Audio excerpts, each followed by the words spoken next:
How to cancel the money transfer on Western Union. Hello everyone, and let's get started. If you want to cancel money on the Western Union, here's the step that you need to follow. First of all, open the Western Union app or website and log in. Then after, tap on track or transfer option. Tapping on it, click on I am a sender button.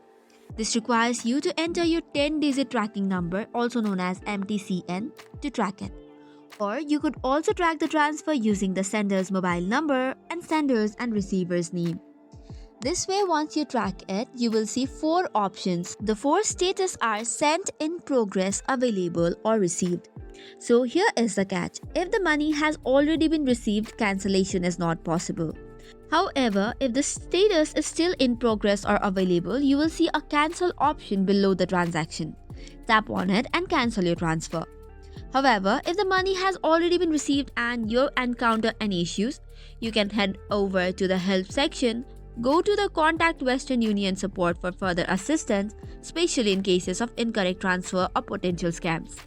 And this is how you can cancel a money transfer on Western Union. That's it for today's video. For more such contents, do not forget to hit the like and subscribe button. Thank you and keep watching.